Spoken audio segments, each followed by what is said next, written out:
بسم اللہ الرحمن الرحیم۔ السلام علیکم ورحمۃ اللہ وبرکاتہ۔ خوش آمدید، میں ہوں ڈاکٹر جیلانی، آپ دیکھ رہے ہیں یوٹیوب چینل۔ آپ سے باہمی انسانی مواصلات کے عمل پر بات ہو رہی تھی، اور آپ نے دیکھا تھا کہ اس عمل میں ایک ایصالی یعنی اطلاع دینے والا اور ایک موصولی مطلب اطلاع وصول کرنے والا ہوتا ہے۔ ایصالی و موصولی دونوں اپنی اپنی پوری شخصیت و کردار کے لحاظ سے اطلاع کا اجراء اور اس کا تجزیہ کرتے ہیں۔ آپ کو یہ بھی معلوم ہو چکا کہ ان تمام اطلاعات و اشارات کا تبادلہ یا ارسال و ترسیل کسی نہ کسی ذریعے سے ہوتا ہے۔ ان پر عمل تخطیر یعنی چھاننے کا عمل اور اندرونی و بیرونی شور بھی اثر انداز ہوتا ہے۔ یہ کسی مخصوص ماحول میں ہوتی ہیں اور ان کا کوئی نہ کوئی پس منظر بھی ہوتا ہے۔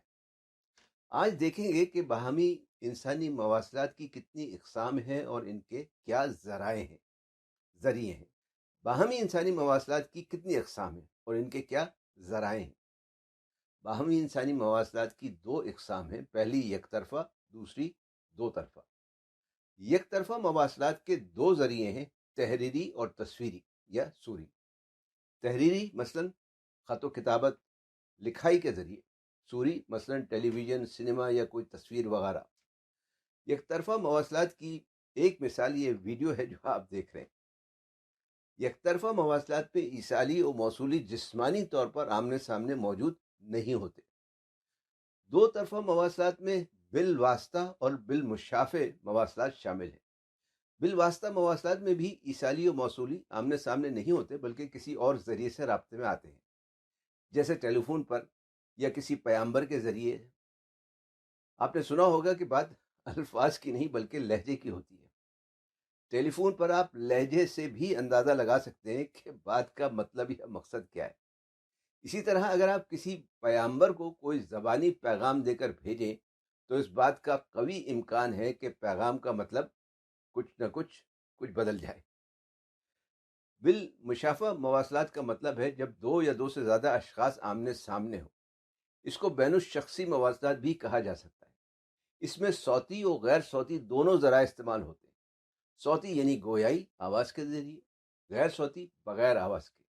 اس میں خاص طور پر سننے، دیکھنے اور محسوس کرنے کی حسیات شامل ہیں۔ گو کہ سونگنے کی حس بھی استعمال ہوتی ہے، لیکن کم۔ آپ نے سنا ہی ہوگا کہ رنگ باتیں کرے اور باتوں سے خوشبو آئے، ویسے معذرت کے ساتھ بدبو بھی آ سکتی ہے۔ بالمشافہ یا بین الشخصی مواصلات میں ایصالی اور موصولی آمنے سامنے ایک دوسرے کو دیکھ، سن اور محسوس کر رہے ہوتے ہیں۔ یہاں خالی الفاظ و جملوں کا نہیں بلکہ ان کے علاوہ بھی بہت سی اطلاعات و اشارات کا تبادلہ ہو رہا ہوتا ہے، یعنی صرف صوتی اطلاعات کا نہیں بلکہ بہت سی غیر صوتی اطلاعات کا بھی۔ ایک قسم کی غیر صوتی مواصلات ہو رہی ہوتی ہے۔ بین الشخصی مواصلات میں سب سے اہم کردار غیر صوتی مواصلات کا ہوتا ہے۔ یہ وہ مواصلات ہے جو ہمارے پیدا ہوتے ہی شروع ہو جاتی ہے۔ ہم بولنا یا بات کرنا بالکل اسی طرح سیکھتے ہیں جیسے چلنا پھرنا، کھیلنا کودنا وغیرہ۔ اسی لیے ہم اپنی مواصلاتی صلاحیت کو بھی ایک قدرتی چیز سمجھتے ہیں اور ہمیں پتہ ہی نہیں چلتا کہ خرابی یا رکاوٹ کہاں واقع ہو رہی ہے۔ غیر صوتی مواصلات میں بات چیت کا انداز، آواز کا اتار چڑھاؤ، چہرے کے تاثرات، جسمانی انداز و اطوار، حرکات و سکنات، رہن سہن، لباس، چلنے پھرنے، اٹھنے بیٹھنے، دیکھنے کا انداز، آرائش و زیبائش وغیرہ سب شامل ہیں۔ اکثر لوگوں کے ساتھ ایسا ہوتا ہے کہ وہ کسی شخص یا چیز پر نظر ڈالتے ہیں یا ان کی نظر پڑتی ہی ہے، یا سن کر ہی وہ اس کے بارے میں کوئی رائے قائم کر لیتے ہیں، اچھا یا برا۔ آپ نے یہ بھی سنا ہوگا کہ پہلی نظر ہی آخری نظر ہوتی ہے۔ کیونکہ اس کا تعلق ہے عمل تخطیر اور اندرونی اور بیرونی شور سے۔ اس پر مزید کچھ بات کریں گے اگلی ویڈیو میں انشاءاللہ۔ مجھے اجازت، ویڈیو دیکھنے کا شکریہ۔ پسند آئی ہو تو لائک، شیئر اور کمنٹ ضرور کریں، خود سیکھیں، دوسروں تک بھی پہنچائیں۔ فی امان اللہ۔